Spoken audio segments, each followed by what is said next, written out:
ব্যাংকের কিছু কাজ অনেকদিন যাবৎ জমা হয়েছিল। যাব করে অলসতার ফলে যাওয়া হচ্ছিল না। আর যেহেতু কিছু কাজ নিজেকে যেয়েই করতে হয়, তাই আমি না গেলে কাজগুলা হচ্ছিল না। কি এমন গুরুত্বপূর্ণ কাজ ছিল যে আমার স্পেশাল দিনেও আমাকে বাইরে বের হতে হলো? জানতে হলে অবশ্যই আজকের পুরো ভিডিওটা দেখতে হবে। হ্যালো সবাইকে, কেমন আছেন সবাই? কয়েকদিন যাবৎ রাতে ঠিক মতো ঘুম হচ্ছে না। সকালে যেহেতু অনেক দ্রুত উঠতে হয়, তাই সকালে খাওয়ার পরে আমার ভীষণ ঘুম পায়। যতই ভাবি ঘুমাবো না, কিন্তু হঠাৎ কেন জানি ঘুমিয়ে যাই। অসময়ে ঘুমালে ঘুম থেকে উঠলে আমার কোথাও যেতে ইচ্ছে হয় না। তাই আলসেমি করতে করতে কাজগুলা অনেকদিন যাবৎ জমে আছে। ব্যাংক থেকে ইতোমধ্যে আমাকে 2 দিন ফোন দিয়েছে। তাই হাজবেন্ড বলল যে তোমার কাজগুলো অবশ্যই করে ফেলা উচিত। তাই আমি এই যে দুপুরে খাওয়ার পরে রেডি হয়ে চলে যাচ্ছিলাম কাজগুলা করার জন্য। যেহেতু 4টায় ব্যাংক বন্ধ হয়ে যায়, তাই 2টার দিকেই বাসা থেকে বের হয়ে গেছিলাম। আর যেহেতু এখন আগের মতো হাঁটা হয় না, তাই আমি সুযোগ পেলেও অবশ্যই হাঁটাটাকে মিস করি না। যেহেতু হাঁটা শরীরের জন্য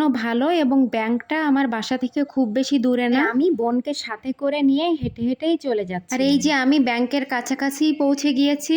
আর এই যে আমি ওয়েট করছি আমার হাজবেন্ডের জন্য। সে বলেছিল তুমি অপেক্ষা করো, আমি সামান্য একটু সময়ের জন্য বের হয়ে আসবো। কিছুক্ষণ অপেক্ষা করার পরে তাকে ফোন করলাম। সে তখন বলল আরো 5 মিনিট অপেক্ষা করো, আমি 5 মিনিট পরে বের হচ্ছি। হাতে হঠাৎ করে একটা কাজ পড়ে গিয়েছে। আমি এখানে ওয়েট করছিলাম আর বোনের সাথে গল্প করছিলাম। আকাশটা খুব মেঘলা, মনে হচ্ছিল বৃষ্টি নামবে। যেহেতু বলেছিল সে ব্যস্ত, তাই আমি তাকে ফোনে আর নক দিচ্ছিলাম না। কিন্তু 5 মিনিটের কথা বলে যখন 20 মিনিট হয়ে গেছে, তখন আমি ভাবলাম তাকে একটা ফোন করা উচিত। নিজেও ভাবছিলাম যেহেতু কাজগুলো আমি একাই করতে পারি, তাই আমি আর তার জন্য অপেক্ষা না করে নিজেই যেয়ে ব্যাংকের কাজগুলো মিটিয়ে আসি। তখন সে জানালো তার বের হতে আরো দেরি হবে, কাজগুলো যাতে আমিই করে নেই। এই যে আমি ব্যাংকে চলে যাচ্ছিলাম। ব্যাংকে যেয়ে আমি আমার কাজগুলা মিটিয়ে নিলাম। কাজটা মেটাতে বেশিক্ষণ সময় লাগেনি, 5 মিনিটের মতো সময় লেগেছিল।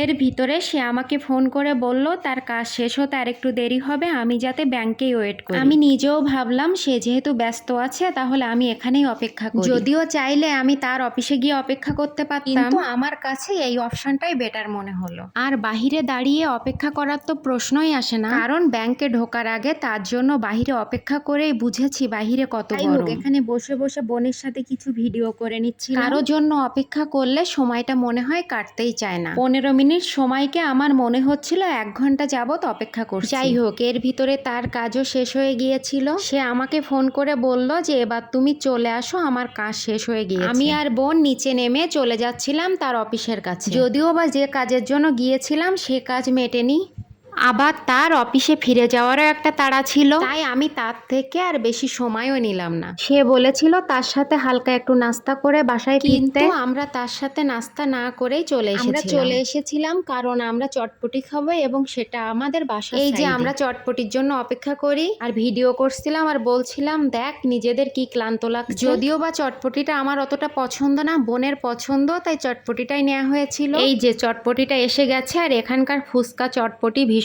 মজা। ফুচকা বা চটপটির কথা যখন আসে তখন আমি এখানকারটাই চুজ করি। আজকে চটপটিটা ভীষণ ভালো লাগছিল খেতে। আগে যদিও এখানে খেয়েছি, কিন্তু এতটা মজা লাগেনি। আমরা যেহেতু দুপুরে লাঞ্চ করেই বাহিরে বের হয়েছিলাম, তাই পেটটা আমাদের ভরাই ছিল এবং খুব বেশি খেতেও ইচ্ছা হচ্ছিল না। এর ভিতরে শব্দ শুনি উপর দিয়ে একটা হেলিকপ্টার উড়ে যাচ্ছে, তাই হঠাৎ করে ভাবলাম দেখি তো আমার ফোন দিয়ে এটা ক্যাপচার করা যায় কিনা। যাই হোক, তারপরে আমরা বাসায় ফিরে এসেছিলাম। আজকের মতো এই পর্যন্ত, আবার দেখা হবে পরবর্তী কোনো ভিডিওতে। ততক্ষণ ভালো থাকবেন এবং প্রোমাস স্টোরির পাশে থাকবেন।